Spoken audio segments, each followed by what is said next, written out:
Rumbo al Armagedón, seguimos con nuestra serie. Para hoy, ¿qué tenemos? A ver, si ya vimos los 5 primeros libros, ¿qué libro sigue? Sin contar con los dedos, por favor. Josué. Josué. O sea, hoy día tenemos el libro de Josué. Josué. Que se le ha llamado Conquista. Conquista, sí. Conquista. Panorama general del libro de Josué. Eso es lo que vamos a ver el día de hoy. A ver, Josué. Diferente a los 5 libros que ya vimos, ¿no? De su nombre, Génesis, Éxodo, Levítico, ¿no? Hemos visto, ¿no? su origen, por qué llamamos así a esos libros. Y ahora con Josué, pues se entiende que es el personaje principal del libro, por eso que se le llama así, Josué. Josué.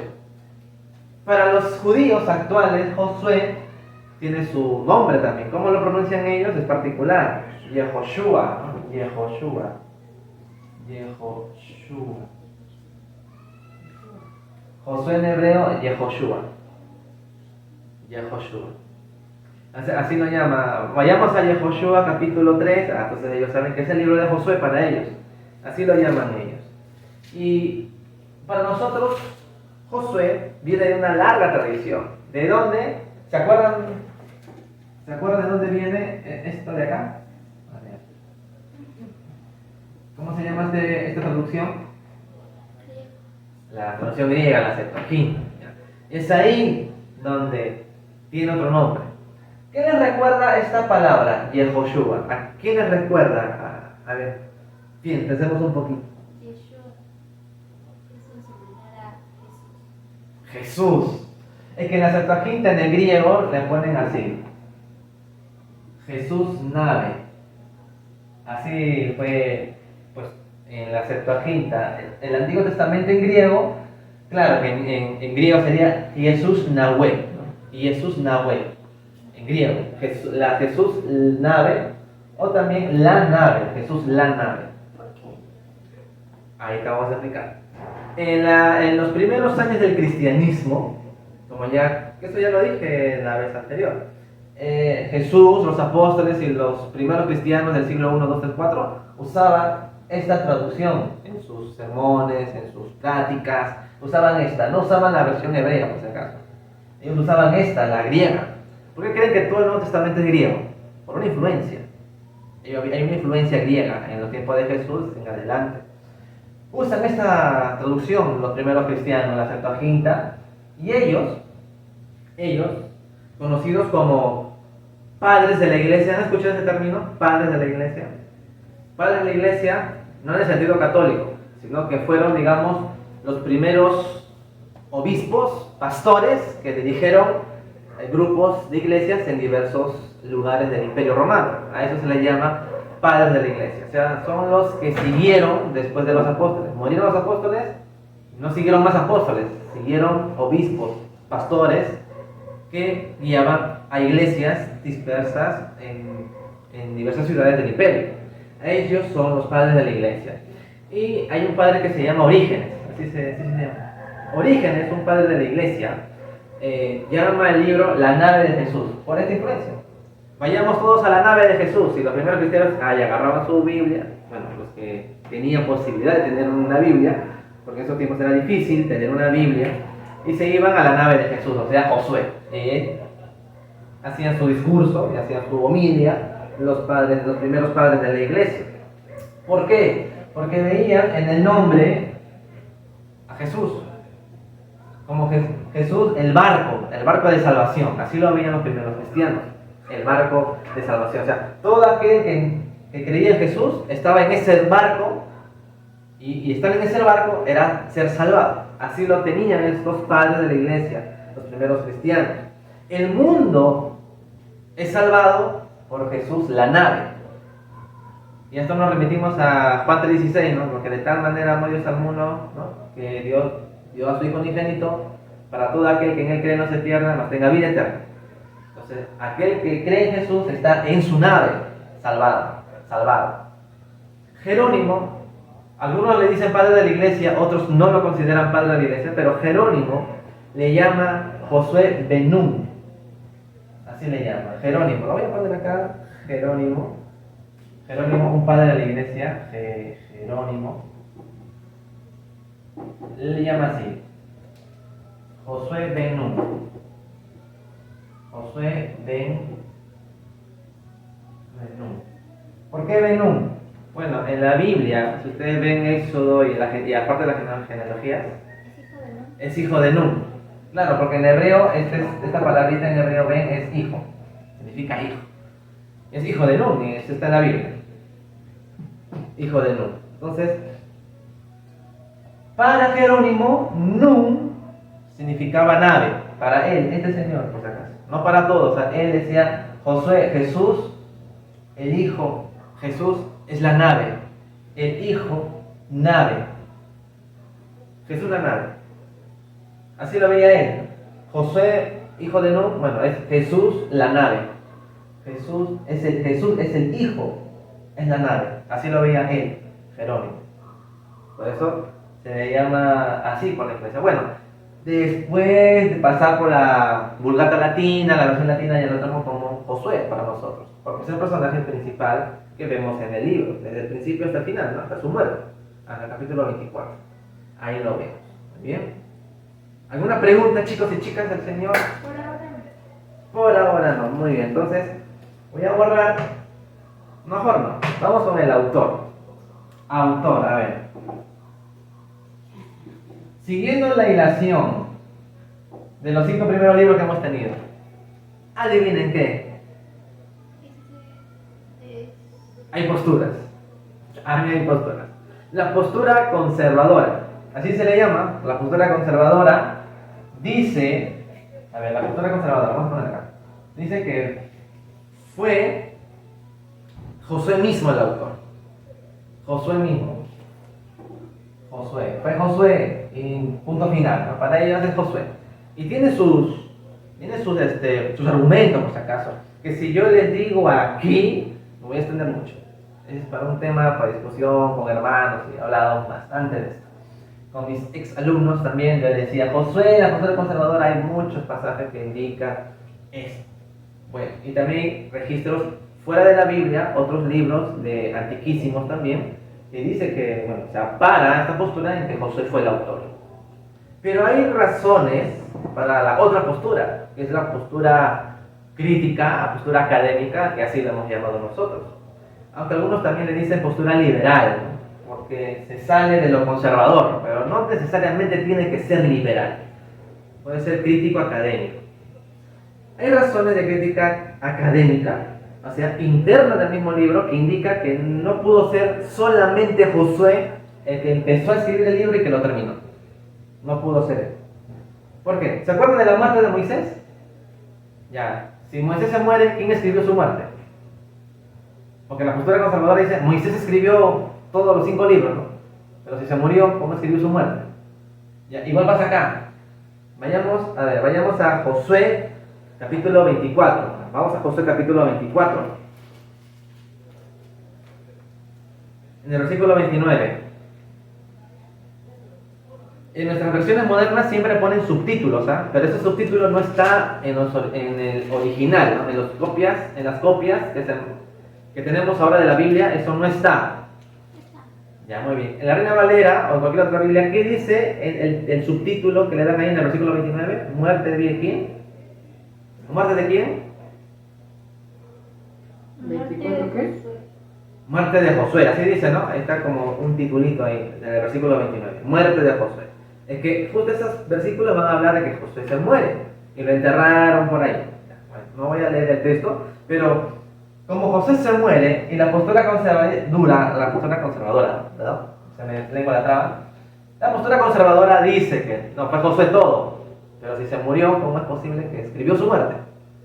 Es que el Señor se lo reveló. Bueno, ese es subjetivo, ¿no? Porque a mí no me consta, en siglo XXI, lejos de esos acontecimientos, de que Dios se lo reveló a Josué mismo su propia muerte. Tendría yo también el mismo problema con que a Moisés Dios le reveló su propia muerte para escribirlo antes de morir. Personalmente hay un pequeño problema ahí. Personalmente no voy por ese lado.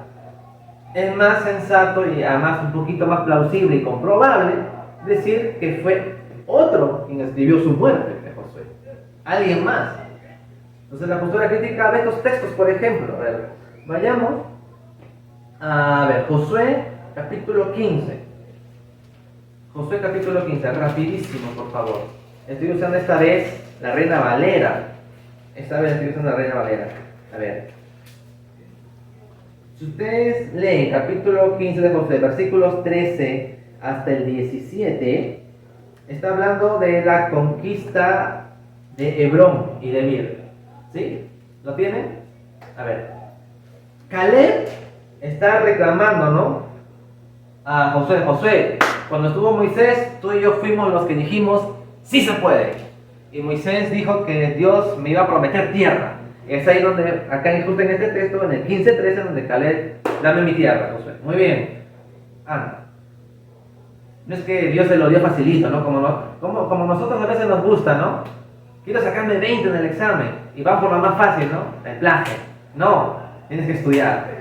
Entonces Josué no es que diga, ya, muy bien, te lo va a dar fácil, toma tu tierra y ya está. No, anda y conquístalo, mátalos, conquista tu tierra, haz tu ejército, pelea por ella.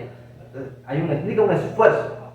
Bien, este episodio de Caleb conquistando sus tierras, ¿saben dónde lo tenemos? Se repite en Jueces 1:9. A ver, vamos a Jueces 1:9. Jueces 1:9.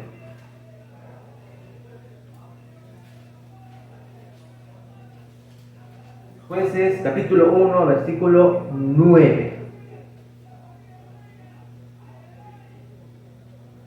Hasta el 13.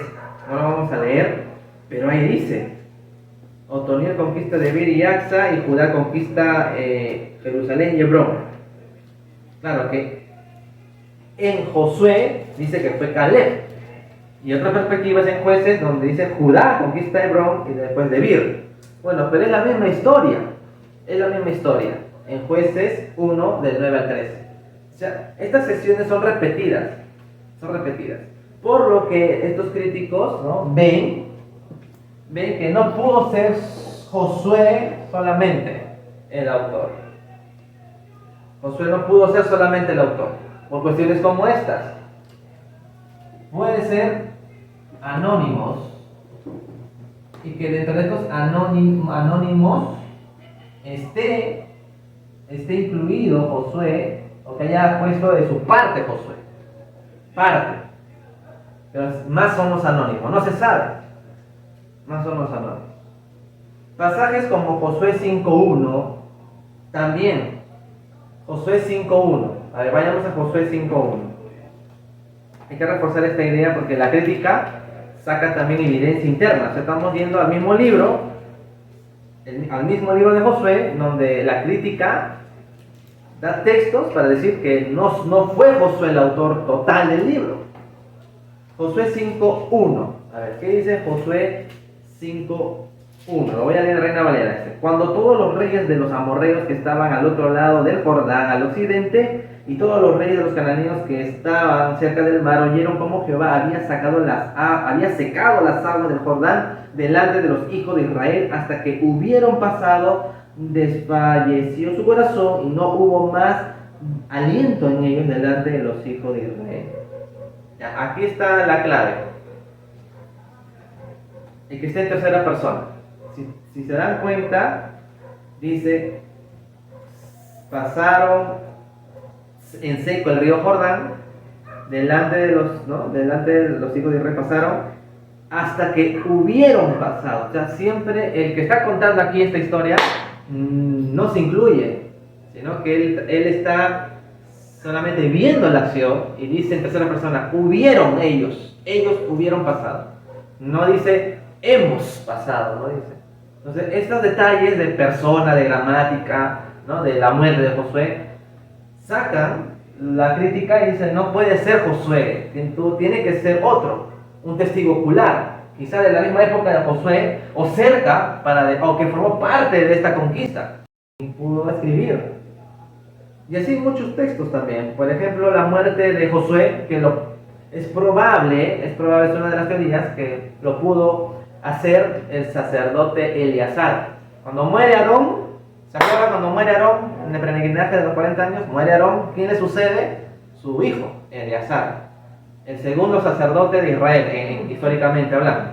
El segundo sacerdote, hay una teoría que dice que es probable que él haya escrito la muerte de Josué ahí, en estos 3 versículos de los capítulos 24 que mencionaron, Eleazar. Y también está la muerte de Eleazar al final, en el capítulo 24. Si vamos, ustedes pueden corroborarlo. Vamos a Josué, capítulo 24. Después de la muerte de Josué, va y sepulta, ¿no?, los huesos de José, el que fue segundo en Egipto. Y en el último versículo del libro dice, muerte de Eleazar. ¿Quién escribió la muerte de este sacerdote? Bueno, se cree que fue el hijo de este, el tercer sacerdote de Israel, su hijo Finés. Bueno, entonces, la postura conservadora fue Josué. Bueno, hay postura, creen muchos que fue Josué y otros no, fueron anónimos. Muy bien. Esta postura dice que fue anónimos, dos posturas, anónimos o Josué mismo. Muy bien. Como les he dicho varias veces en las clases anteriores, no afecta en nada quién haya sido el autor o los autores de un libro de la Biblia, porque todos fueron inspirados, sea anónimo, se conozca o no se conozca, el autor fue inspirado por Dios y fue guiado por el Espíritu Santo para escribir la Biblia tal y como la tenemos, y es palabra de Dios.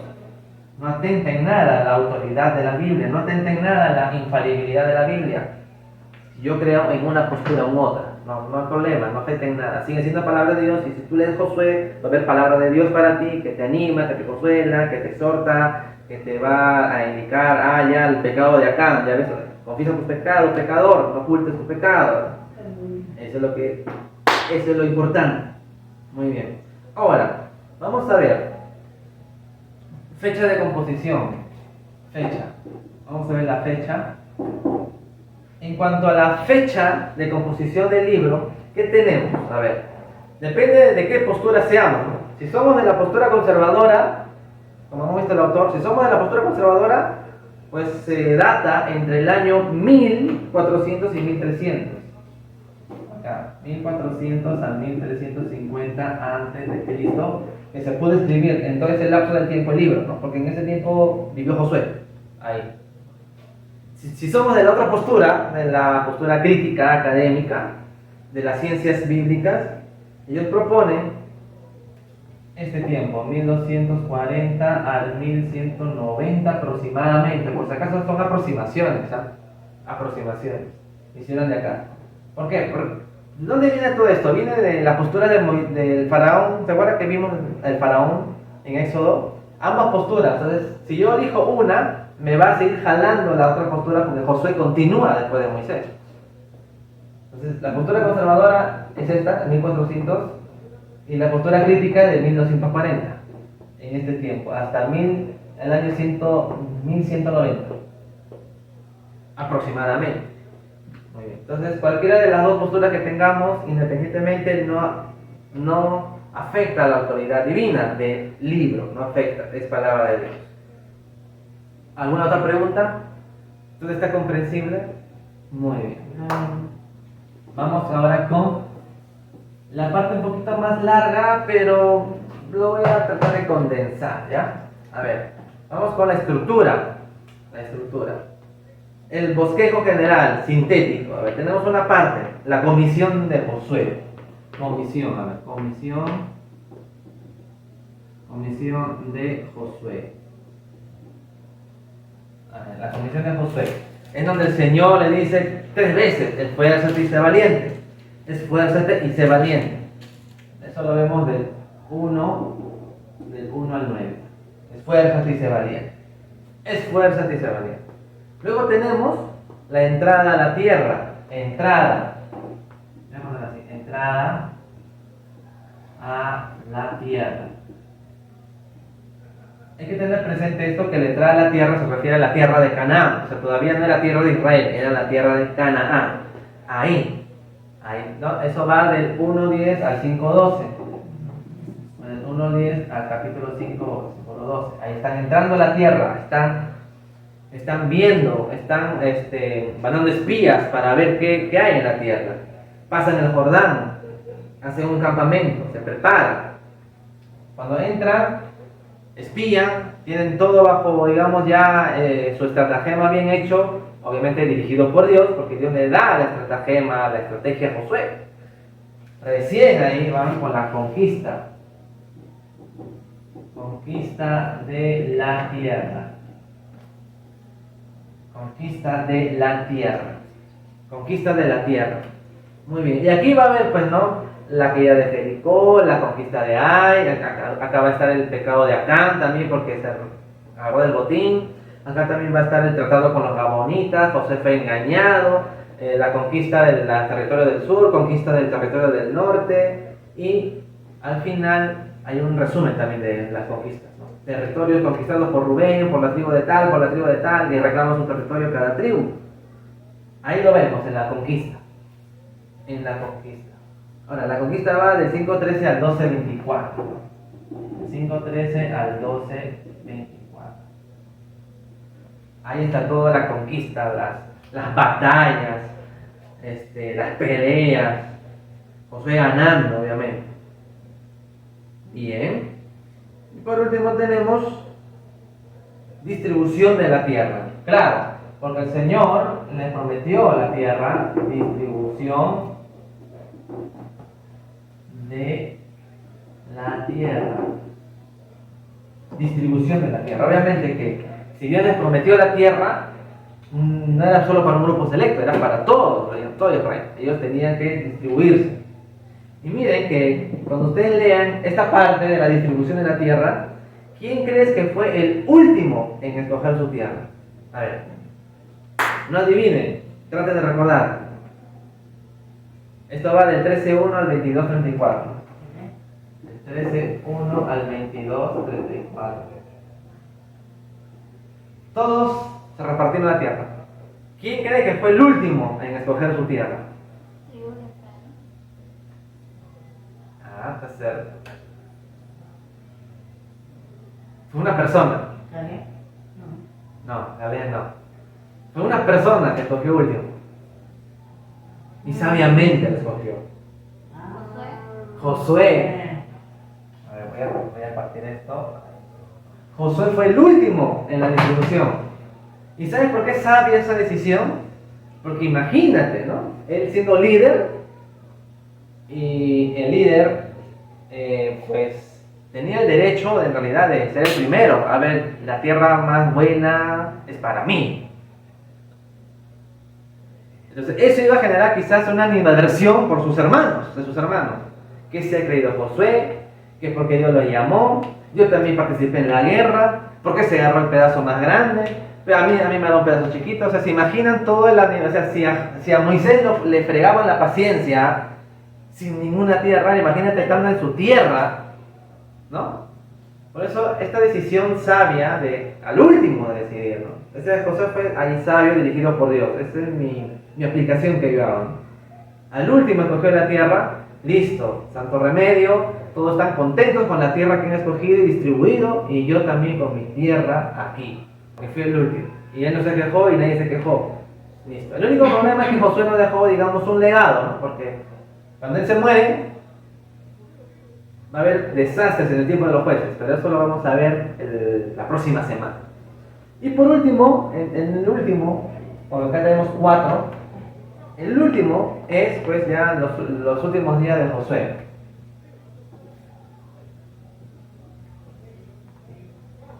Últimos días de Josué. Últimos días de Josué. Empieza con Josué, con su comisión, y termina con Josué y la muerte del sacerdote de su tiempo. El sacerdote del tiempo de Moisés era Aarón. Luego muere Aarón, sucede Josué, viene el hijo de Aarón, Eleazar. Se muere Josué, muere el sacerdote Eleazar. Ahora la generación que sigue tiene un tercer sacerdote y así. Y eso el hijo de Eleazar, creo. El hijo de Eleazar, Finés. Sí. O Fineas, en el hebreo Finés. Bien, entonces aquí va del 23:1 al 24:33, ¿no? Génesis 1 al 24, 33. Ahí se va a dar, acá es el último discurso de Josué, antes de que ya, Josué acá ya está viejo, la palabra dice que ya entró en años, ya está viejito, ya ha peleado tanto que ya no tiene fuerza. Entonces, ¿sirvan al Señor o no le sirven? Decidan. El pueblo dice, sí, vamos a servir. Claro, esta generación dice que sí, vamos a servir, pero cuando vayamos a jueces, la nueva generación no quiere.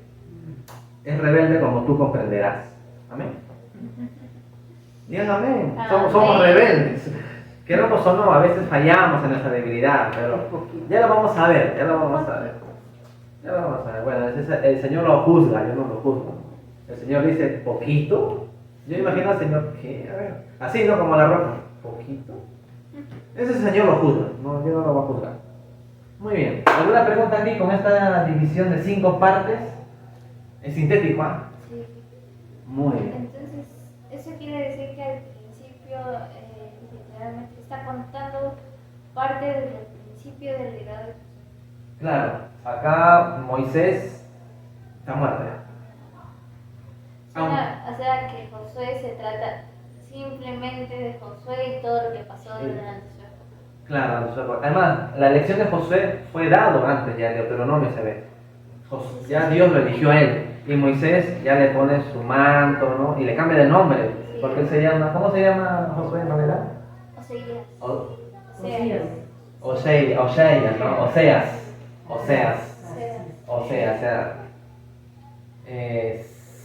salvar significa, ¿no? Oseas, salvar. Pero al cambiar de Josué, ya implica, digamos, el nombre de Dios. La J, Yehoshua, en hebreo, ya implica Dios, el nombre de Dios ahí. Entonces, Dios salva. Ya no es solo salvar. Ya no es solo salvar. Acá explico. Porque cuando se le ponía nombre a alguien en esos tiempos, el nombre tenía que ser, digamos, tenía que mostrar un carácter de la persona, una naturaleza de la persona. Si la persona nacía con cara de caballo, le ponían Sus. ¿Por qué? Porque Sus en hebreo es caballo. Oye, Sus, ven, vamos a comer. Ah, que tiene cara de caballo. Algo así, digamos, ¿no? Una característica física era esa. O sea, si nacías con 3 dedos, tres dedos le decían, era su nombre. Jacob, por ejemplo, ¿qué significa Jacob? O Jacob, usurpador. Y si usted la historia, usurpó la primogenitura de su hermano, ¿no? Engañó a su papá, engañó a su tío. Entonces es un usurpador, es un engañador, ese es Jacob. Entonces, su característica es su nombre. Por eso. Entonces, Josué es cambiado, Oseas es cambiado su nombre. No. Asumimos que él salvó algo o tenía una tendencia a salvar a personas, a rescatarlas de algo, de un mal. Entonces, no, ya no será tu nombre Oseas, ahora, como Moisés le dice, Yehoshua, ¿no? Josué. O sea, Dios salva ahora. Tu nombre va a implicar ese nombre de que Dios salva. Dios lo va a salvar de todas estas batallas para que conquisten la tierra. Ahí, ese es el propósito de su nombre. ¿Claro? ¿Sí? Bien, ahora sí. Pasamos al género literario. ¿Cuál es el género literario de este libro? Adivinen, ahora sí adivinen. Ahora sí adivinen. ¿Ah? No, a ver, ¿cuál sería la relación desde Génesis que hemos visto hasta ahorita? ¿Qué género hemos visto? Narrativo. ¿Y José qué debería ser? También narrativo. Género literario, narrativo. Muy bien, narrativo. Si ustedes se dan cuenta, está contando, no está narrando, describiendo una historia. Narrativo. En el género narrativo, en Josué, está describiendo toda su campaña para la conquista. Sí, es narrativo. Narra, cuenta, describe. Dentro de este género, en el libro de Josué, así como hemos visto en Génesis, epopeya, épica, código legal, hemos visto profecía en el Deuteronomio, parte profética. Acá vamos a ver 2 también. Vamos a ver épica también. Épica. ¿Se acuerdan de lo que era la épica? Épica. Épica religiosa. Épica religiosa. ¿Recuerdan que hablamos de la épica religiosa en Éxodo? Y explicamos que la épica religiosa es hechos narrados de manera portentosa, hechos descritos de manera grandilocuentes, ¿no? Se abrió el mar, ¿no? Ese es un hecho grandilocuente y lo está contando así, es épico. Como por ejemplo, es épico. Cayeron los muros de Jericó. Exacto, cayeron los muros de Jericó. Ese es un ejemplo de épica. Porque al dar una vuelta cada 6 días y 7 el séptimo día, para que griten y caigan solo con el grito de la voz, es épico. O sea, no hubo una saeta, nada, no hubo una arma de asedio para hacer caer esos muros, que científicamente está comprobado que esos muros eran impenetrables por el ancho que tenía. Ese es épico, solo con gritos nada más. Es una escena grandilocuente ahí. Esa es épica. También tenemos la escena épica. ¿Se acuerdan de esta escena épica? Esta del sol y la luna. Los detuvo. Ya. Detuvo a las dos. Ya, esa es una escena épica. Es una escena épica. Esto vamos a verlo casi al final el día de hoy. Pero es una escena épica, ¿no? Josué dice: detente, sol en Gabaón y luna en Ajalaón. No recuerdo el nombre, pero lo vamos a leer más adelante. Se detuvieron y ganaron la batalla. La naturaleza, ¿no? Dios providente es la naturaleza para que gane una batalla. Entonces es un hecho grandilocuente, ¿no? Y dice, ¿no? Se detuvo. ¿Se detuvo? Vamos a verlo más adelante. Pero así lo presenta el autor, ¿no? El autor escribe: se detuvo el sol. ¡Wow! ¡Qué grandioso! Muy bien. Esa es épica religiosa, hechos grandilocuentes, narrados con grandeza, ¿no? Para impactar a sus lectores primeros, para impactarlos. Y no se duda, obviamente, de que Dios puede hacer un milagro. O sea, era un milagro portentoso, por ejemplo, destruir un muro impenetrable en aquella época de Jericó, y que Dios detenga el sol y la luna. No dudamos que lo pueda hacer. Sin embargo, hay que saber, pues obviamente, interpretarlo dentro de este contexto épico, que lo vamos a ver más adelante, sobre todo este de aquí. Bien, ahora, dijimos otro, ¿no? Otro es la historia. Voy a poner acá, aquí, historia. Historia, la historia. Acá es ya la parte, digamos, la que más concuerda con la narrativa, la descripción de los hechos tal y como sucedieron objetivamente. Aquí no hay nada subjetivo, acá se valieron de documentos, digamos los autores o Josué se valieron de documentos o de testimonios de las personas presenciales de esos hechos y lo escriben, tal y como sucedió. La conquista de Debir, la conquista de Kiriat, de tal pueblo, de tal monte, la distribución de la tierra, todas esas descripciones es historia, y las batallas que ganaron también. Muy bien. La muerte de Josué y del sacerdote también es histórico, son hechos que sucedieron. El entierro de los huesos de José, también los enterraron en Siquem, sus huesos. Josué, si ustedes leen al final de Génesis, él dice que me sacarán de aquí mis huesos y me enterrarán. Eso es lo que dice Josué al final de Génesis. Bien. ¿Se comprende? Dos subtipos de la narrativa en Josué: épica e historia. ¿Te acordaste de tu pregunta? Todavía. Vamos a la parte, digamos, que lo ligamos con la pastoral, la teología. Vamos con la teología del libro. ¿Qué nos dice el libro de Josué acerca de Dios en relación con su pueblo? Teología. Teología. Muy bien, teología. Vamos a ver 3 puntos nada más, ¿sí? 3 puntos. Dios guarda su promesa, o mejor dicho, Dios cumple su promesa. O sea, Dios es fiel, Dios es fiel. Vamos a Josué 13, 2, 6. Voy a poner: Dios cumple su promesa. O sea, ese es el Dios del pacto. Dios cumple su pacto. No pacto. Pacto. ¿En dónde lo vemos? Josué 13, 2, 6. Josué 13, del 2 al 6. ¿Lo pueden leer con voz de trompeta, por favor? Esta es la tierra que queda, todos los territorios de los filisteos y todos los de los Gesureos, y desde Sior, que está al oriente de Egipto, hasta el límite de Ecrón, al norte, que se considera de los cananeos, de los 5 príncipes de los filisteos, el Gaseo, el Astodeo, el Ascaloneo, el Geteo y el Ecroneo. También los Abeos.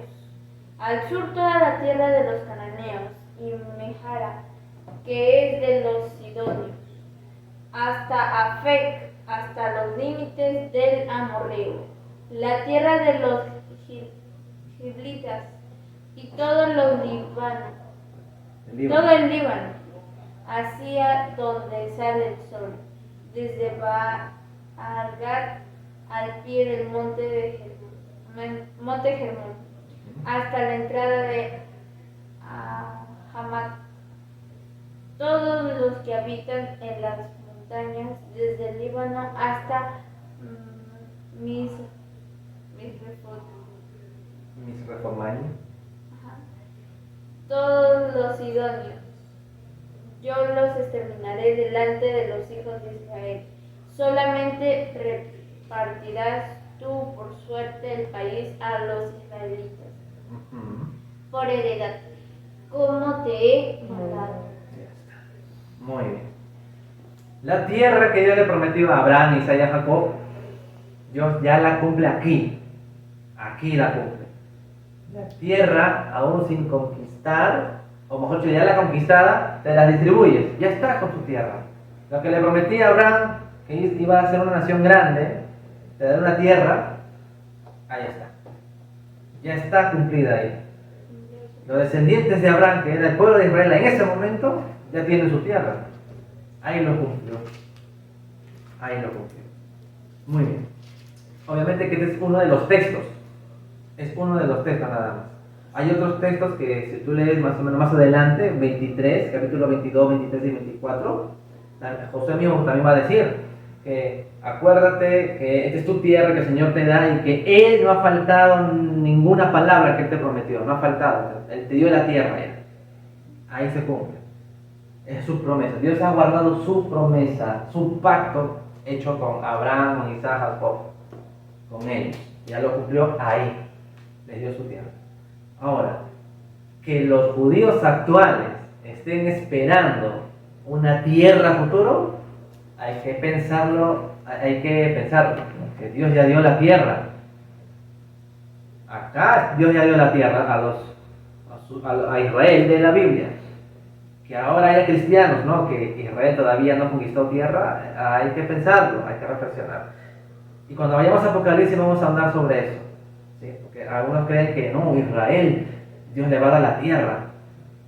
Y su tierra es ahorita, donde están ahorita en guerra, esa es su tierra. No, pero tiene que ser hasta el río Éufrates, y no, Israel no está hasta el río Éufrates. No, esa es nuestra tierra. Pero Dios ya cumplió esta tierra. Acá dice que ya le dio su tierra. Entonces, ese es para reflexionar. Cuando vayamos a Apocalipsis la vamos a ver un poquito más. Allá vamos, ¿no? Rumbo al Armagedón, hacia allá vamos. Punto número 2, la idea del pacto. Bueno, acá ya está pacto, cumplió su promesa. Y acá tenemos también el pacto, ¿no? El pacto. Vamos a poner acá el asterisco. La idea del pacto, a ver, está relacionado más con la conquista.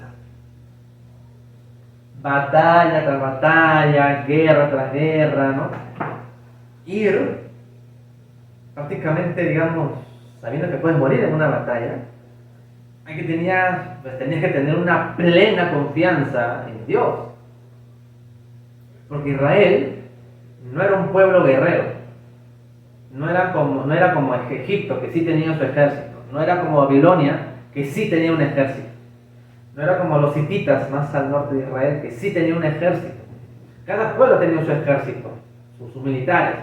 Israel no, Israel era un pueblo que salió de Egipto, pastores de ovejas con ganado, que sabían labrar la tierra, tenían sus chacras. No eran militares. Entonces, si no eres militar y vas a ir a pelear militarmente, o sea, tú tenías que estar bien preparado y bien plenamente en tu confianza en Dios para que no te maten ahí, ¿no? Porque el pueblo se enfrentaba a ejércitos preparados. Israel no era preparado, no era un pueblo guerrero en sí. No era un pueblo guerrero en sí preparado. Dios los fue puliendo en el camino para estar preparado para la batalla. Ten en cuenta eso. Entonces, principalmente va ligado a la conquista de la tierra. Vamos a Josué 21, 43. A ver. Josué 21, 43.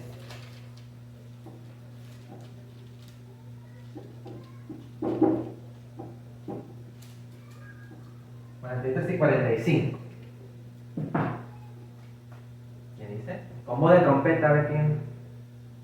Zacarías, muy bien. ¿Qué me dijiste? Josué 21, 43 41. y 45. Del 43 al 45. No, 43 y luego 45, te pasas a Ay, 45. ok.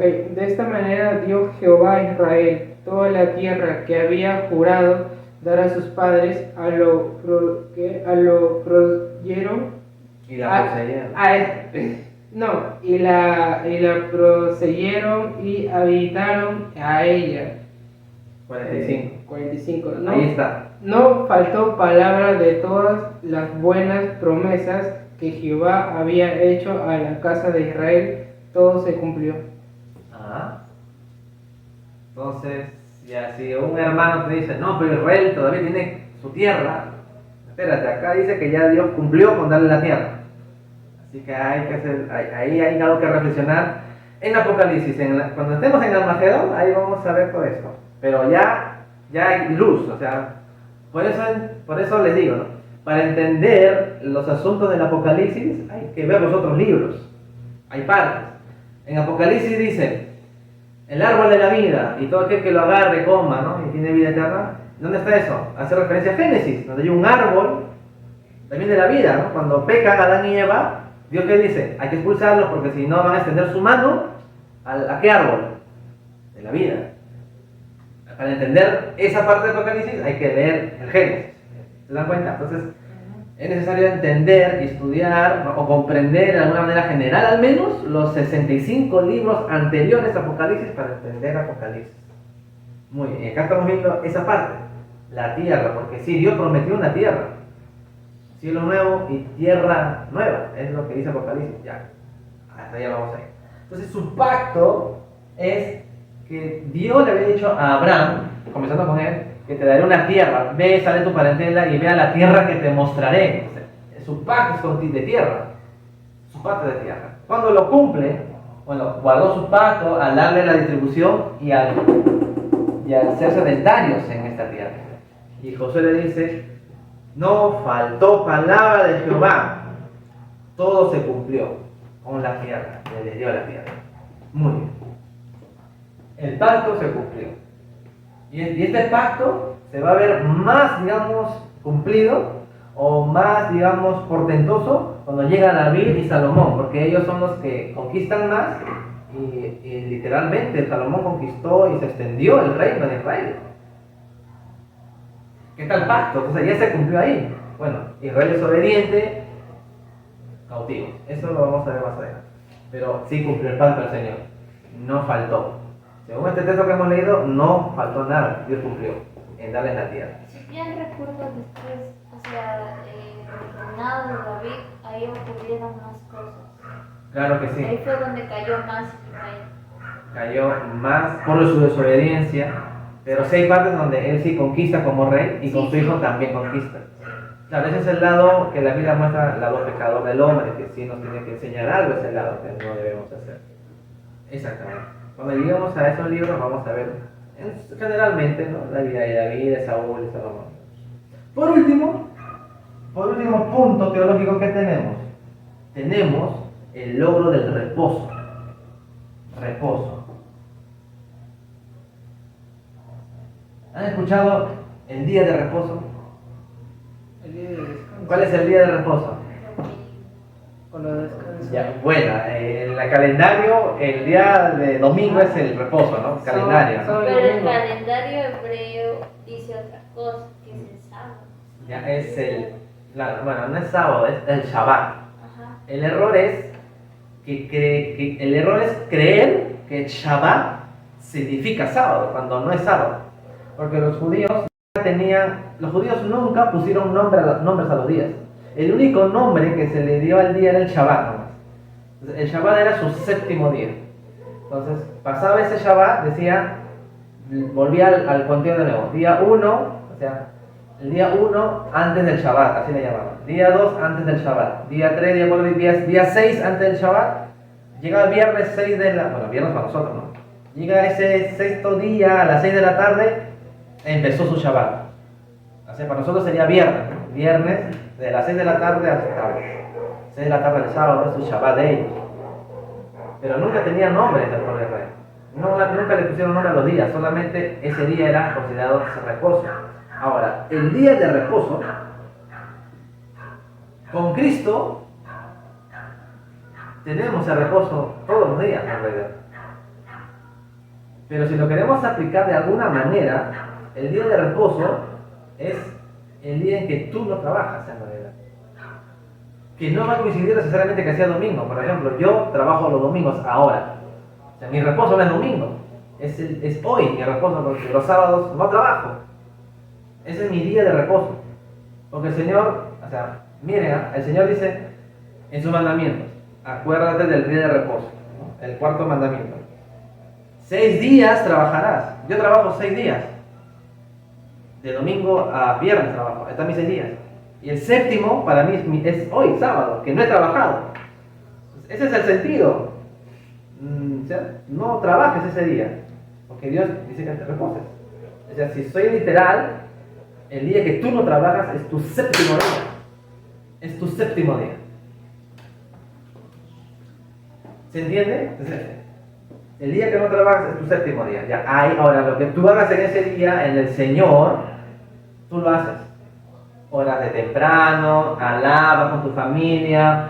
Si tienes culto ese día, tú vienes al culto con tu familia. Si quieres pasarla bien con tu familia, salir a la playa, puedes irte a la playa, no hay problema. O si quieres, puedes tener una matiné con tus amigos o jugar Monopolio con alguien de tus amigos. Puedes, porque no estás trabajando ese día, es tu día de descanso. Lo que no puede pasar es que tú en ese día le des al libertinaje, sin acordarte de Dios, no le oras, estás tan ocupado 6 días y ni siquiera en tu día de reposo te acuerdas del Señor. Eso no puede pasar. Ahí hay algo mal que está pasando en ti. Hay algo mal. No oré porque me levanto temprano, hermano, a ir al instituto. Ya, bueno. Cuando llego cansado porque tal vez trabajo y tengo que levantarme a las 4 de la mañana, hermano. Ya, no oras ni de noche ni de día. En tu día de reposo, no, hermano, es mi día de reposo, no. O sea, lo ves como una carga, ¿no? O sea, no es verlo una carga, ¿no? Es en tu día de reposo, que en 6 días ni siquiera has orado nada, al menos ese día puedes orar al Señor, ¿no? Señor, me encomiendo, perdóname, sé que estoy así, mi trabajo me abruma, no tengo vida, pero que al menos empiezo el día contigo. Quiero hablo a mis amigos inconversos de ti, al menos, jugando Monopolio. Se molestarán conmigo ya, pero hablo de ti. O voy a visitar a mi familia que está lejos, ¿no? Quizás es inconversa, ¿no? Ya la visito, los abrazo. O justo que hay cumpleaños ahí, voy, ¿no? Te bendigo, llevo algo, pero ese es tu reposo. En el Señor es tu reposo. Y lo que tú hagas en el Señor es tu reposo, es tu reposo. Y que sea para su gloria. Entendiendo este reposo, ¿cómo lo ve el libro de Josué? Bueno, imagínate, ¿no? Estás al frente de tu tierra, tienes que prepararte para la primera batalla. Listo. Muy bien, conquistamos Jericó. Ya, pero no es la única ciudad Jericó. Era toda una región llamada Canaán. ¿Y qué seguía? La tierra de, Ai, o Jai, ¿no? Ai, listo, ya. Segunda batalla. Luego, ¿acabó? No, otra. Porque eran varios territorios, ¿no? Lo que acababa de leer Danisa, ¿no? El Geteo, el Jebuseo, el Abeo, todos los hebeos, ¿no? Todos los eos que acaban ahí eran tierras, son pueblos, gentilicios. Entonces vaya batalla. Y si lees Josué, hay una relación de las batallas ganadas de Moisés y las batallas ganadas de Josué. Son un montón de batallas, un montón de ejércitos que han vencido. Entonces eso era cansado. Sí. Es como que invadieron la capital primero y de ahí fueron por los distritos. Claro, ellos empezaron por el centro. Ajá. Por el centro. Jericó estaba justo en el centro y ya ellos se playeron para el sur o para el norte. Así empezaron. Ya. Exacto, buena observación. Muy bien, entonces mire, entonces batalla tras batalla, ¿no? Y encima estás con la, humanamente, ¿no? Voy a moriré. O sea, yo estoy en la tierra y estoy en la tierra para vivirlo, pero tengo que seguir batallando. O sea, ¿quién me asegura la tierra, no? O sea, la plena confianza en Dios en las batallas, digamos, el reposo no estaba, ¿no? Pero cuando ya conquista, pasas el desierto, 40 años en el desierto, estás en la conquista, distribuye la tierra, entraste en el reposo. O sea, Israel entró en el reposo. Claro que le faltaba conquistar todavía, porque en el libro de los jueces dice que había pueblos que no habían sido conquistados y que el Señor los dejó para probar a Israel. Entonces, pero ya no estaba tan abrumado, ¿no? Conquista tras conquista, pelea tras guerra, tras muerte, ver cuchillo, ver sangre. No, ya descansaba Israel. Una vez distribuida la tierra, ya encontró ese reposo. Reposo de los rigores de la conquista. Vamos a Josué 1:3. Porque hay que sustentar, ¿no? Porque estamos hablando de teología. Josué 1:3. ¿Qué dice Josué 1:13? Perdón, 13. Lo voy a leer en la versión Reina Valera. Dice: acordaos de la palabra de Moisés, siervo de Jehová. Os mandó diciendo: Jehová vuestro Dios os ha dado reposo y os ha dado esta tierra. ¿Ah? O sea, ya, reposo de 40 años en el desierto. Y tienes la tierra enfrente para que lo conquistes y también tengas reposo. Vamos a Josué 11.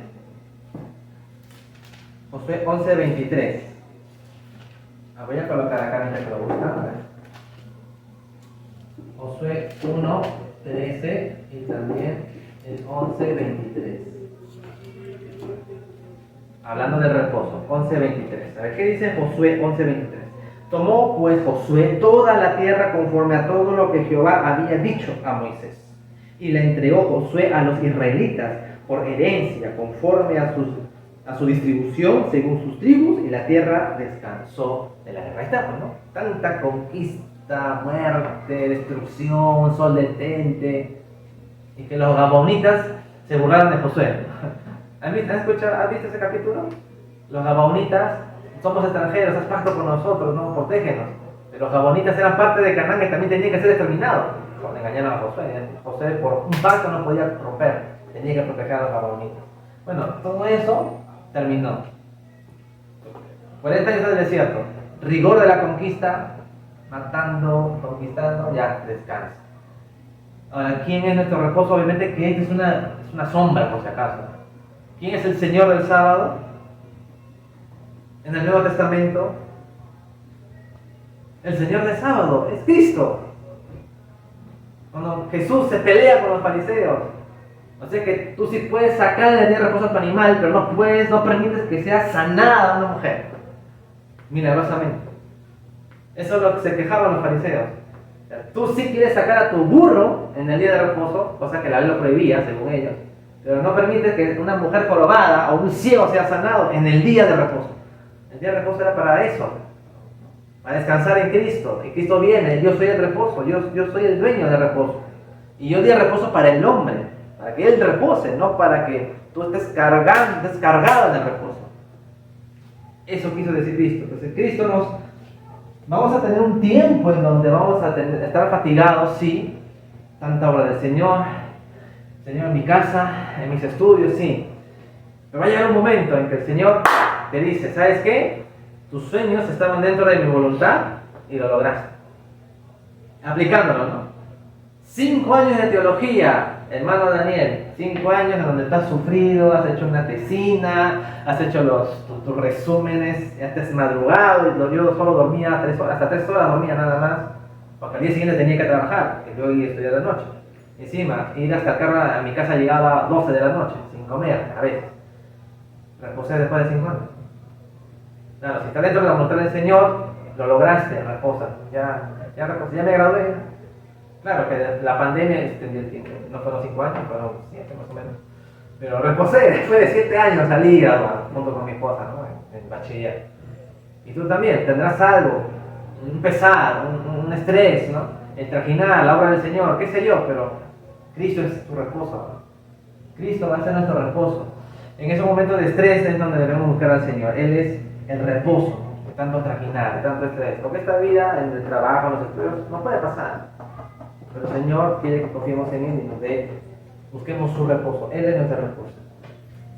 Muy bien. Pregunta con uno de estos 3 puntos teológicos. Dios cumple su promesa. Él es el Dios del pacto. Cumplió su pacto. Ahora, ¿el nuevo pacto quién es? Bueno, Cristo, obviamente. Todo eso es sombra cuando vayamos al Nuevo Testamento. Reposo. Él es nuestro reposo ahora. Muy bien. Ahora vamos a la parte inédita o curiosa. Así lo puse. Parte inédita o curiosa del libro.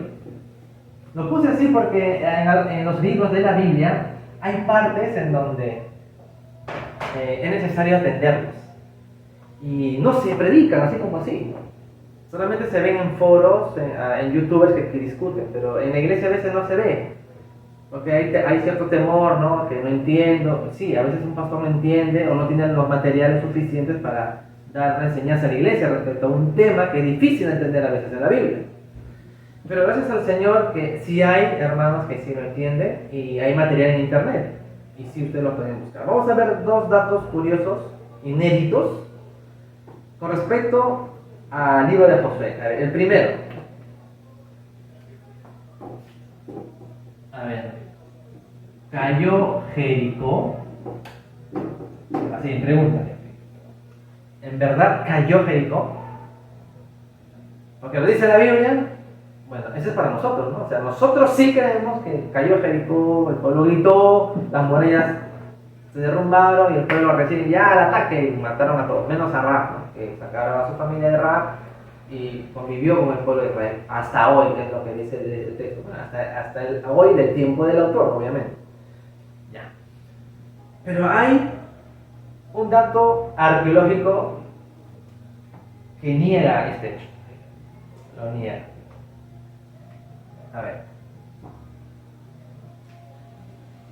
¿Quién es Poncio Pilatos? ¿Se acuerdan de Pilatos? Poncio Pilatos. ¿Quién es? El que entregó a Jesús, ¿no? El que dijo que le metió sus manos y se la lavó y crucifican, ¿no? Ya. Se creía que Poncio Pilatos no existía, no, nunca existió. Pero la arqueología con azul, ¿no?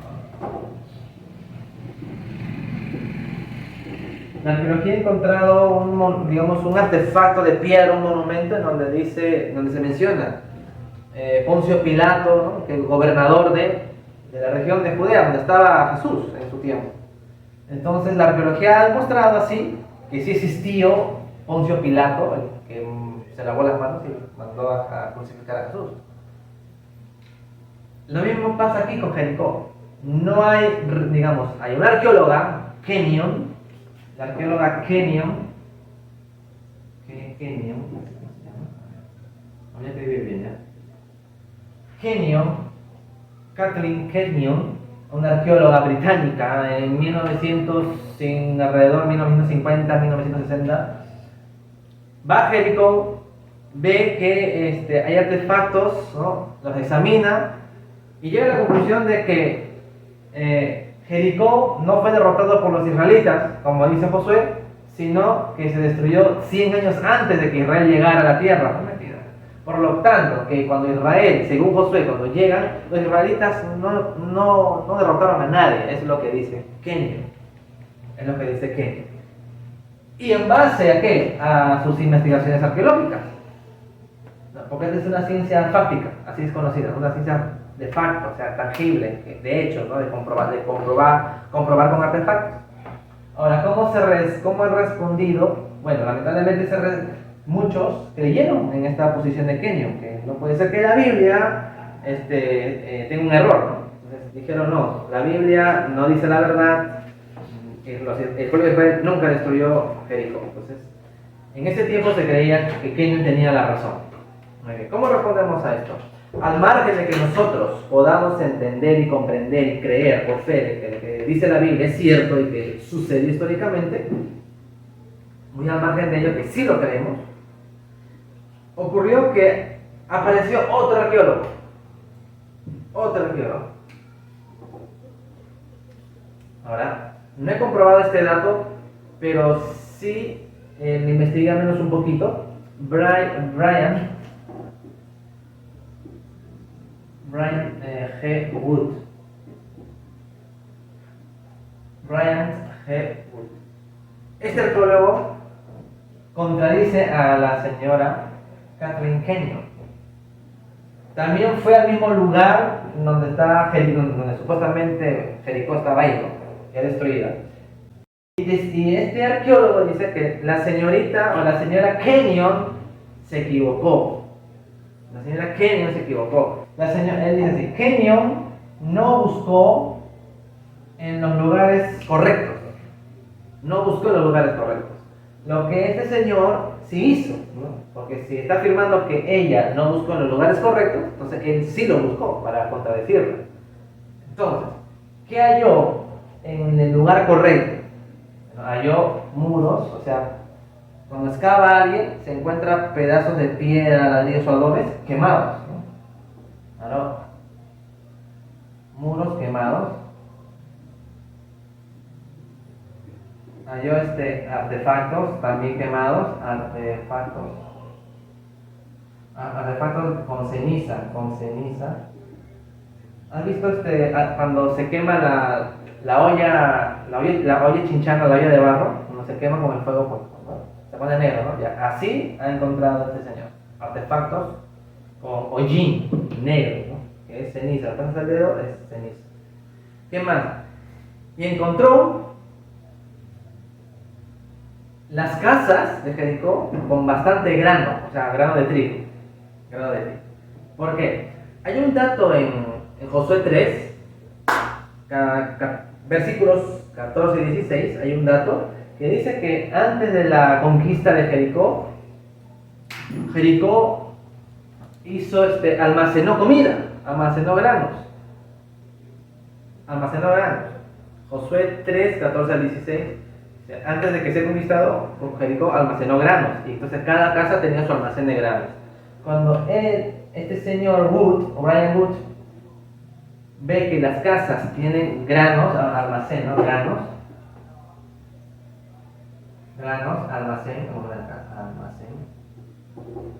Se acordó de este texto que Josué dice: no, antes de la conquista Jericó almacenó granos y cada casa tenía granos almacenados. Este es un dato importante para él, para decir que no, sí, en verdad sí, Jericó sí existió en el tiempo, bueno, ya sea la postura conservadora o la liberal o la académica, ¿no? Ya sea en el siglo XIV, siglo XIII, XV o XIII, cualquiera de los dos siglos antes de Cristo. Bueno, sí, Israel en verdad se topó con Jericó y sí la conquistó. Y hay otras razones también históricas que él no toma, pero que les animo a que investiguen ustedes mismos en internet. Es cierto que Jericó no fue conquistado por Israel. Ahí está la información, hay varias posiciones, y hay posiciones históricas, la posición de Kenyon y la de este señor. Interesante, pero así podemos responder, porque en la universidad te van a sacar esto, ¿no? Porque Kenyon se comprobó que no. No, Kenyon ya fue refutado por este señor, donde sí, en verdad sí. Y hay razones históricas también. Hay razones históricas. Hay documentos que dicen que sí, hay un paralelo con Josué, donde sí se ve, es muy probable que sí Israel haya conquistado Jericó. Hay paralelos históricos extrabíblicos. Muy bien, esa es una curiosidad, un dato inédito, que en las universidades se lo sacan, ¿no? Te dicen: no, la Biblia es mentirosa, la Biblia es fantasía porque nunca sucedió esto. Bueno, no, sí sucedió. No, acá tienes una contraprueba para refutar a aquellos que dicen que no, que la Biblia es falsa por él. Y hay otro dato inédito que vamos a ver, es sobre este de acá. A ver. Si yo pregunto: ¿en verdad se detuvo el sol y la luna? Sí. Ya, entonces dicen que sí. Ya. Vamos a hacer la pregunta acá. ¿Se detuvo el sol y la luna? detuvo el sol y la luna? Sí. ¿Se detuvo el sol y la luna? No, No. ¿Por qué no? porque no lo vi. Porque no lo vio. Bueno, estás por ahí ya, pero hay que argumentar, ¿no? O sea, hay que argumentar por qué sí y argumentar por qué no, ¿no? Porque esa es la riqueza. O sea, cuando uno estudia la Biblia, a veces se topa con cuestiones de que, o sea, yo digo sí porque mi pastor me dijo que sí. No. O sea, no, o sea, yo tengo que hacer un estudio también personal y sacar mis propias conclusiones.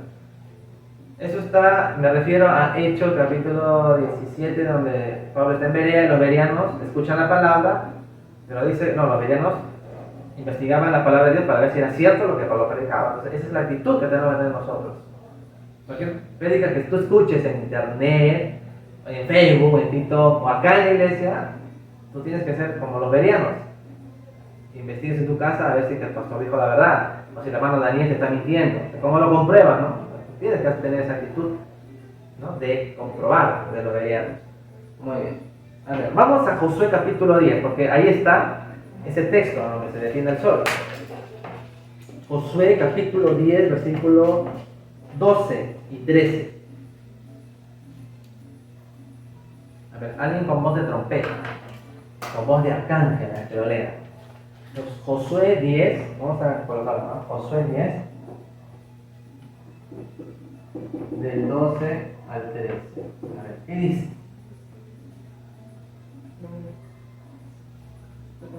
Con voz de trompeta. Entonces Josué habló a Jehová el día en que Jehová entregó al amorreo delante de los hijos de Israel, y dijo en presencia de los israelitas: Sol, detente en Gabaón, y tú, luna, en el valle de Ajalón. Y el sol se detuvo y la luna se paró, hasta que la gente se hubo vengado de sus enemigos. ¿No está escrito esto en el libro de Jacer? Y el sol se paró en medio del cielo, y no se apresuró a ponerse, casi un día entero. Ahí está el texto, ¿no? Debemos se paró. Muy bien, ahora vamos a ver, miren, quien está hablando a Dios es Josué. Josué está ahí y dice, a Dios le dicen, ¿no? Detente, ¿no? Porque Josué habló a Jehová. Ahí empieza el versículo 2. Pero si leemos en el versículo 13, hay algo, una pregunta, retónicamente dice: ¿no está escrito esto en el libro de Jacer? El libro de Jacer. El libro de Jacer es un libro perdido, por si acaso. El libro de Jacer también lo vemos cuando Saúl muere y David en 2 Samuel dice una endecha, hace un poema triste. Miren que el autor, ya, Josué o los anónimos, quien haya sido el autor, el autor está citando un texto que está en este libro de Jacer. Es un libro perdido, que lo tenía el autor de este tiempo, de Josué, lo tenía. Ahora, actualmente no se sabe qué es ese libro, no se ha hallado, no se ha encontrado el rollo, así como hay rollos del Nuevo y Antiguo Testamento, sí hay, pero este libro no está, no hay. Hay una posible copia que se ha encontrado, pero es, digamos, una vaga referencia. Pero una copia fidedigna de esto no se ha encontrado todavía.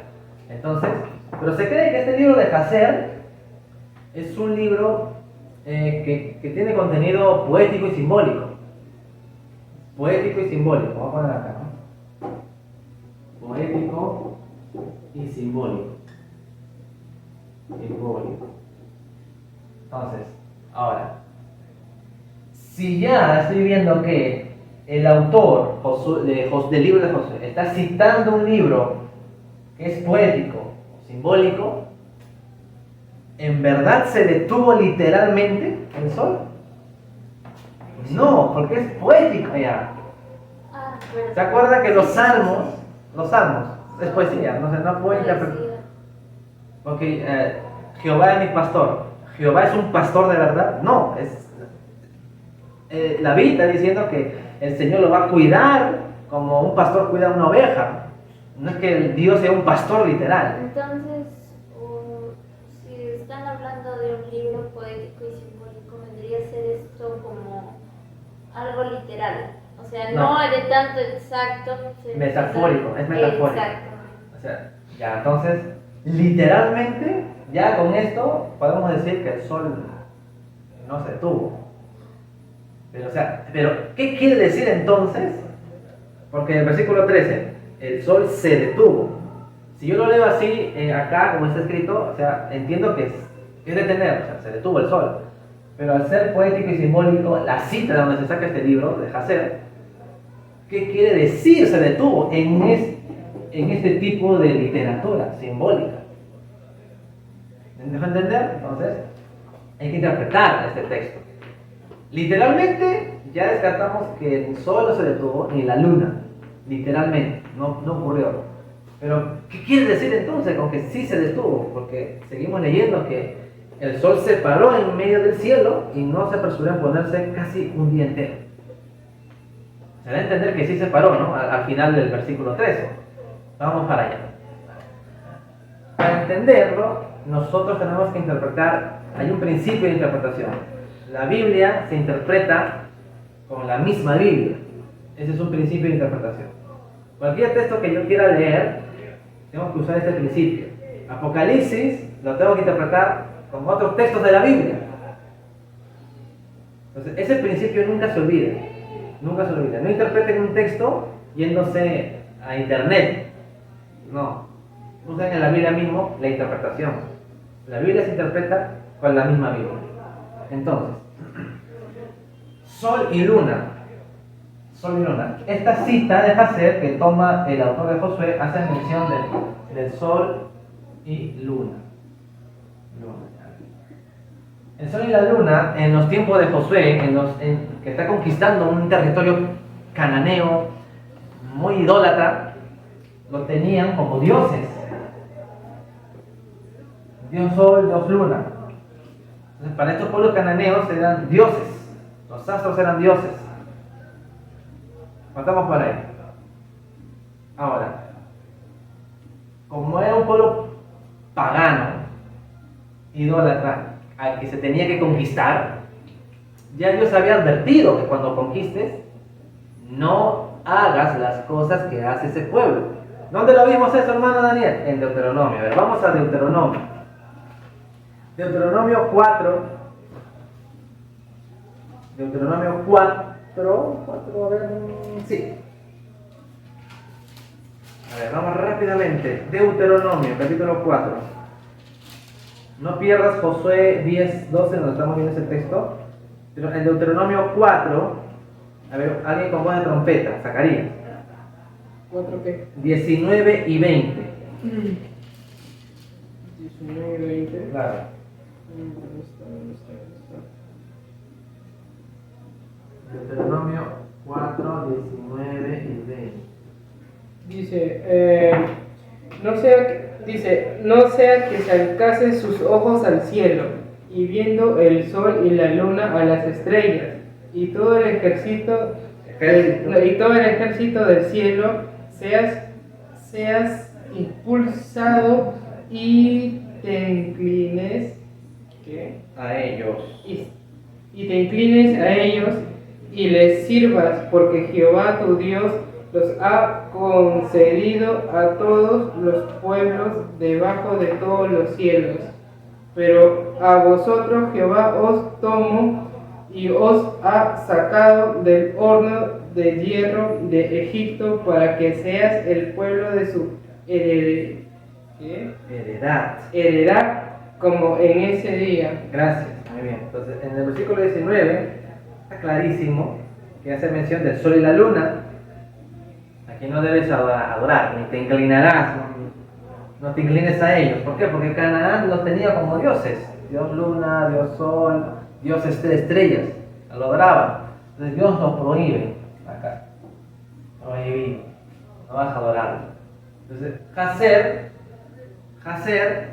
al ser citado por este autor, bajo inspiración divina, el autor, por si acaso, toma el sol y la luna, que se detenga en Gabaón, que era una ciudad cananea, que Gabaón había engañado a Josué para que no los destruya. Ajalón también, una ciudad cananea pagana. O sea, ambas ciudades, Gabaón y Ajalón, que se mencionan en este texto, detente sol en Gabaón y luna en Ajalón, son ciudades cananeas paganas. Por tanto, ellos eran adoradores, idólatras del sol y la luna. Muy bien, entonces, ellos creían que eran dioses. Ellos creían que eran todopoderosos. Al citar este libro simbólico poético, entendemos entonces que el autor está queriendo decir que no son dioses. Porque Josué está hablando con un Dios, para que detenga a astros que él creó. Canaán creía que eran dioses. No, no son dioses, son astros que Dios creó y que Dios tiene el control, ¿no? El triangulito es Dios, ¿no? Que Dios tiene control. Dios tiene control de los astros. Entonces, es un golpe acá. Acá es un golpe a la teología cananea. No son dioses. No son dioses. No son dioses. Es Dios el único, Jehová, Yahvé, que creó esos astros y que se sujetan a su voluntad. Entonces, están diciendo idólatras, Gabaón, cananeos, idólatras, ellos no son dioses. José está hablando a Dios para que los detenga, para que ganen una batalla, que ahí vamos. Entonces, punto número 1, no hay que adorar a estos dioses, que son falsos, sol y luna. Gabaón y Ajalón, cananeos, idólatras de estos dioses, luna, sol y luna. Entonces, ahí ya estamos interpretando esta cita de Hazer, que es poético y simbólico. Hasta aquí no está hablando del sol literal ni de la luna que se detuvieron. Entonces, está hablando de la idolatría. Muy bien, entonces. Pero ¿qué más? El texto que hemos leído en Josué 10, ¿qué más dice? Ya, Josué dice, detente sol, Gabaón, luna, en Ajalón. Versículo 13, y el sol se detuvo. El sol se detuvo, más adelante en el versículo 13, a ver, vamos al versículo 13. ¿No está escrito en el libro de Hazer? Ya, se pregunta, si está escrito en el libro de Hazer, listo. Y el sol se paró. El sol se paró. ¿Sí? ¿Ven esa frasecita? El sol se paró. Entonces, si lo tomamos literal, entonces el sol se paró. Ya ves, hermano Daniel, incrédulo, hijo del diablo. No, espérate, estamos acá interpretando la cita poética y simbólica de este libro. Entonces, acá tenemos que referirnos. En el tiempo de Josué, el libro existía, por si acaso. Este libro existía. Los autores lo tenían a la mano. Entonces, ellos se tienen que interpretar entonces desde este libro. Y en el contexto de Josué, que está en plena batalla para ganar. Muy bien. La palabrita paró, no, el sol se paró, el sol se detuvo. La palabra en hebreo para parar, ahí detener, la encontramos en otros textos que indican la victoria del Señor. La victoria del Señor en una batalla. Y es más, es una victoria sobre dioses falsos. A ver, vayamos a Éxodo capítulo 15. No pierdas el texto de Josué 10, ahí pon tu separador. Vamos. Creo que se me ha alargado un poquito el tiempo, pero quiero correr. Éxodo capítulo 15, versículo 11. 15:11. Ahí lo tiene. Amén. A ver, con voz de trompeta. ¿Quién como tú, oh Jehová, entre los dioses? ¿Quién como tú, magnífico en santidad, terrible en maravillosas hazañas, hacedor de prodigios? Extendiste tu diestra, la tierra los tragó. Condujiste en tu misericordia a este pueblo que redimiste. Lo llevaste con tu poder a tu santa morada. Lo oirán los pueblos y temblarán. Se apoderará dolor de la tierra de los filisteos. Entonces los caudillos de Edom se turbarán, a los valientes de Moab les sobrecogerá temblor. Se acobardarán todos los moradores de Canaán. Caiga sobre ellos temblor y espanto a la grandeza de tu brazo. Enmudecerán como una piedra hasta que hayas pasado tu pueblo, oh Jehová, hasta que haya pasado este pueblo que tú rescataste. Dice, a la grandeza de tu brazo enmudezcan como una piedra. Bueno, la Reina Valera lo ha traducido como enmudecer. Enmudecer, ya. En Josué vemos que dice que el sol se paró, se detuvo. Esa palabra paró en hebreo se encuentra en Éxodo, que hemos leído, capítulo 15, versículos del 11, 15 y 16. Y en el 16 está esa palabrita. En el 16 está esa palabrita que dice, a la grandeza de tu brazo enmudezcan como una piedra. Enmudezcan. Bueno, ahí esa palabra enmudecer, que traduce Reina Valera, es el mismo, la palabra hebrea que aparece en cuando el sol se para, ¿no? Parar, detener, es la misma palabra aquí. Aquí, traducida como enmudecer. Así lo ha traducido la Reina Valera. En Éxodo, En Éxodo 15, 16. Lo que acabamos de leer. porque de acá dice que ellos temblor dice tu brazo enmudezcan como una piedra hasta que haya pasado tu pueblo. Ahí, enmudezcan. Cuando dice enmudezcan como una piedra. Ese verbo enmudecer, enmudezcan, es el mismo hebreo que se usa en sol se paró. Paró y enmudezca es la misma palabra en hebreo. Solo que Reina Valera lo ha traducido diferente en Éxodo. Ahora, en la NTV dice, el poder de tu brazo los deja sin vida. Así lo traduce la NTV. Ahora, miren, la palabrita parar, en realidad, el sol se paró. Voy a ponerlo acá, porque ya encontramos el hebreo. A ver, aquí. Sol se paró. El sol se paró, la palabra en hebreo, según el Éxodo, que acabamos de ver, Éxodo capítulo 15, 11, del 15 al 16. ¿Qué significa la palabra enmudecer? Paró. Enmudecer, paró. En la NTV le pone como dejar sin vida. O sea, vencer. Prácticamente venció al sol y la luna que eran dioses Dejar, para los de Canaán. dejar sin vida. Ya. O sea, la misma palabra hebrea que está aquí aparece en Éxodo, pero que significa vencer o dejar sin vida, o enmudecer, derrotarlos. La idolatría cananea que tenía por dioses al sol y la luna, cuando en el libro de Hacer pone paró, se detuvo, lo que está tratando de decir es que Dios está venciendo esos dioses, se está venciendo la cosmovisión teológica de los paganos cananeos. Y eso es lo que tenía que aprender Israel, que Dios está destruyendo toda esa cosmovisión teológica cananea, porque Él no quiere, como hemos leído en el texto de Deuteronomio, no quiere que se incline a la idolatría por Israel. Y ya lo vimos la clase pasada, lo vimos que Dios quiere santidad, en el Levítico santidad, ¿no? Aléjate de la idolatría, del pecado, porque la idolatría era el pecado de moda y peligroso desde estos tiempos. Eso es lo que explicamos. Entonces, al decir sol se paró, es Dios, o sea, porque Josué está hablando con Dios.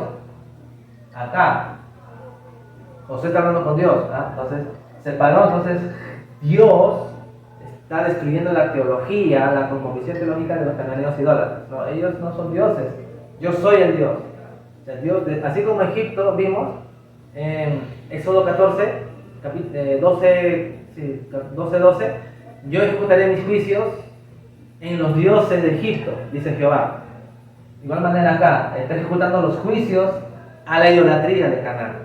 Por eso es que Dios está exterminando a esos pueblos idólatras, porque colmó su paciencia. Eso está en Génesis y en Éxodo.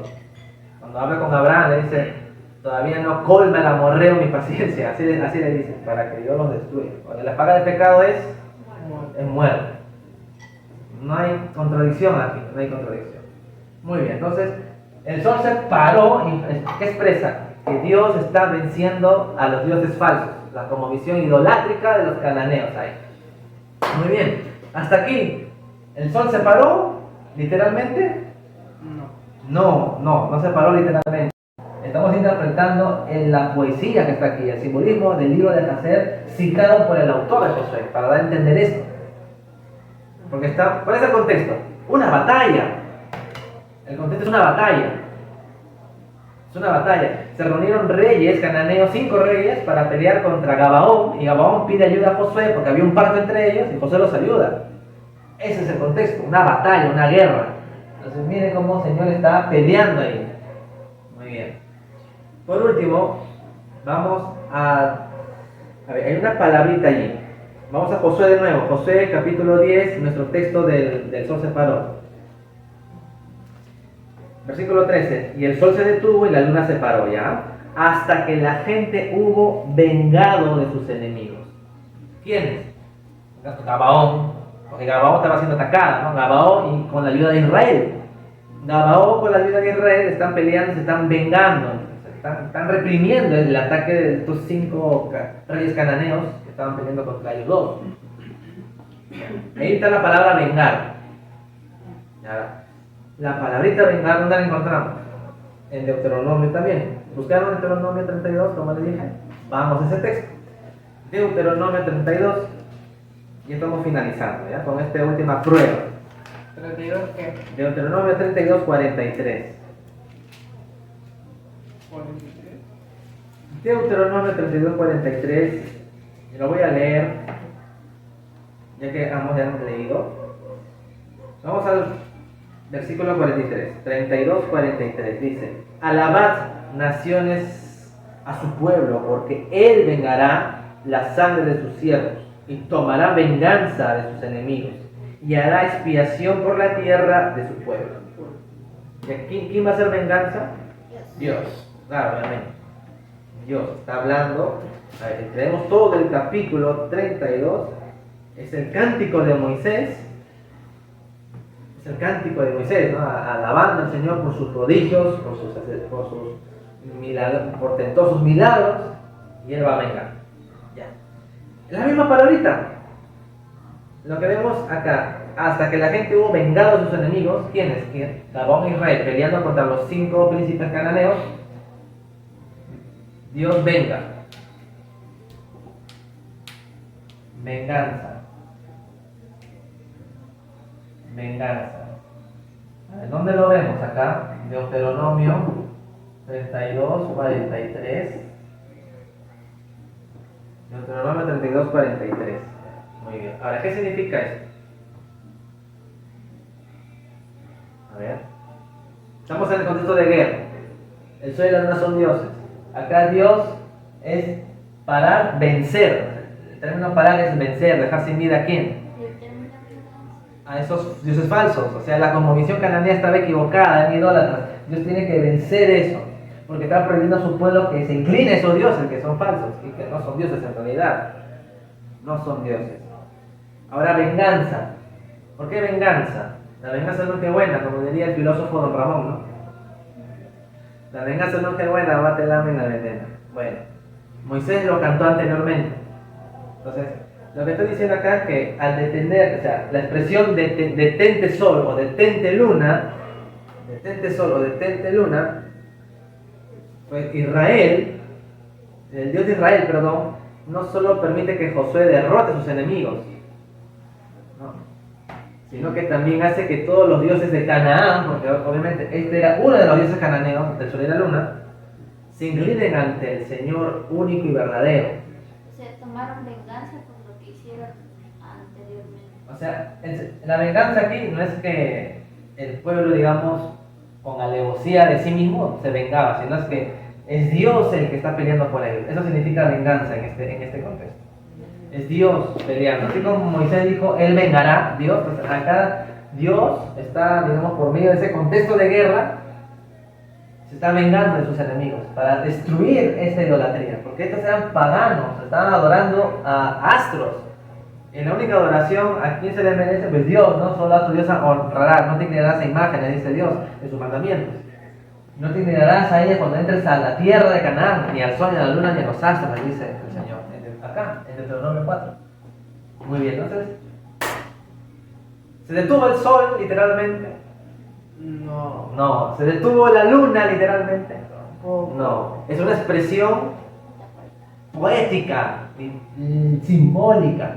No está jugando conmigo, ¿no? Muy bien, entonces, Es un dato inédito esto, curioso, que no vemos en muchas prédicas. Lo que pasa es que a veces tendemos a repetir lo que se nos dice nomás, ¿no? Y creemos en milagros. O sea, sí, es un milagro que el Señor haya parado, sí, hubiese sido un milagrazo, pero no, en realidad no se paró el sol. Es Dios queriendo hacer ver a los cananeos que ellos son unos idólatras pecadores y que sus dioses son falsos, y si estuviese la posibilidad de un Dios chiquito, menor que ellos creen, no, está pisoteado por Dios, Dios está vengando, Dios está por encima de ese Dios, si es que existiera ese Dios, pero no existe otro Dios, Él es el único. Lo que Dios hizo en Egipto, al destruir la cosmovisión teológica de dioses con las 10 plagas, igual está haciendo acá, con la cosmovisión idolátrica de Dios Sol y Dios Luna. Entonces Dios está vengando, limpiando, indicando a su pueblo no sea idolátrico. Muy bien.